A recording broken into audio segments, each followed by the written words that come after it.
ఎన్నికల ఫెస్టివల్లో మాత్రము బీసీలకు పెద్దపీట వేస్తాము, కులగణన చేస్తాము అని చెప్పేసి మేనిఫెస్టోలో అటు రాహుల్ గాంధీ కావచ్చు, ఇక్కడ సీఎం రేవంత్ రెడ్డి కూడా ప్రకటనలు చేయడం జరిగింది. మరి ఇప్పుడు ఈ పంచాయతీ ఎలక్షన్లకు వెళ్తున్నాము అని చెప్పేసి ప్రకటన చేసిండు.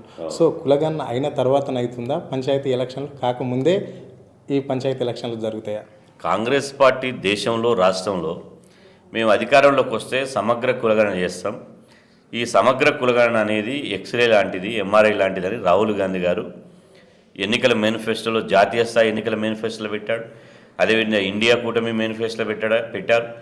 ఆ తర్వాత మళ్ళీ ఇక్కడ తెలంగాణ రాష్ట్రంలో కూడా కామారెడ్డి డిక్లరేషన్లో చెప్పారు. ఇక్కడ తెలంగాణ రాష్ట్రంలో మొన్న జరిగిన అసెంబ్లీ ఎన్నికల మేనిఫెస్టోలో పెట్టడం జరిగింది. అదేవిధంగా రాహుల్ గాంధీ గారు స్వయంగా వరంగల్లో జరిగినటువంటి ఎన్నికల ప్రచార సభలో కూడా తెలంగాణలో మేము అధికారంలోకి వస్తే 6 నెలల్లోనే సమగ్ర కులగణన చేసి స్థానిక సంస్థల్లో బీసీ రిజర్వేషన్ 42% పెంచుతామని చెప్పి స్పష్టంగా ప్రకటించడం జరిగింది. ఇప్పుడు 8 నెలలు కావస్తుంది. ఇలా సమగ్ర కులగణన చేయాలని మేము మొదటి నుంచి డిమాండ్ చేస్తూనే ఉంటున్నాం. ప్రభుత్వాన్ని మొదటి నుంచి అప్రమత్తం చేస్తూనే ఉంటున్నాం.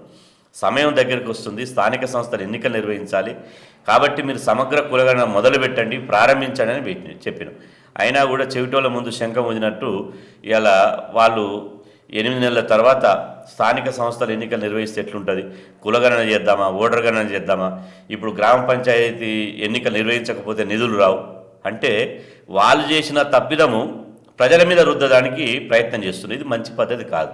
ఎందుకంటే కాంగ్రెస్ పార్టీకి ఇలా గతంలో అన్నారు కులగణన చేస్తామని చెప్తే కాంగ్రెస్ పార్టీని నమ్మొద్దు, కాంగ్రెస్ పార్టీ ఎప్పుడు మాట మీద నిలబడదు అంటే నేను చెప్పినాం.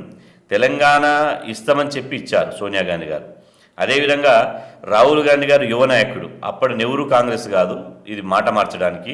ఇప్పుడు రాహుల్ కాంగ్రెస్ ఒక యువతరం కాంగ్రెస్ పార్టీని నమ్ముతున్నారు. కాబట్టి రాహుల్ గాంధీ మాట మీద మాకు విశ్వాసం అనేది ఉన్నది, మాకు నమ్మకం ఉన్నది.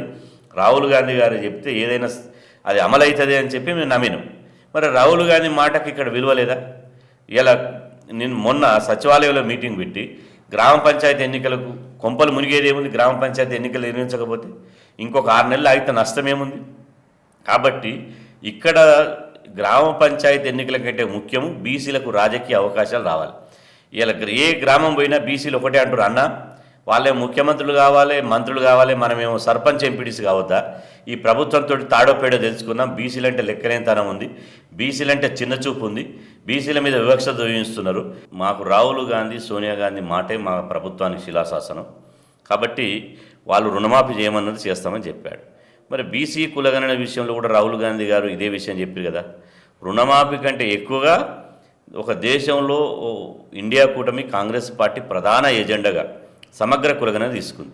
ప్రధాన ఎజెండాగా తీసుకున్నటువంటి సమగ్ర కులగణనకు రాహుల్ గాంధీ మాట శిలాశాసనం కాదా, లేదా రాహుల్ గాంధీ మాటకి ఇక్కడ విలువ లేదా? ఏదో ఒకటి తేల్చాల్సినటువంటి అవసరం ఉన్నది. ఇప్పుడు కులగణన చేస్తామని చెప్పినందుకే కాంగ్రెస్ పార్టీని అధికారం తీసుకొచ్చారు. మరి ఎన్నికలకు ముందుకు ఒక మాట, ఎన్నికలు అయిన తర్వాత ఒక మాట, ఇవాళ మాట్లాడవలసిన పరిస్థితి ఏమొచ్చింది? కాబట్టి ఇప్పటికైనా మేము రాష్ట్ర ప్రభుత్వాన్ని డిమాండ్ చేస్తున్నాం. ఇవాళ మీరు సమగ్ర కులగణన చేసిన తర్వాతనే స్థానిక సంస్థల ఎన్నిక నిర్వహించాలి.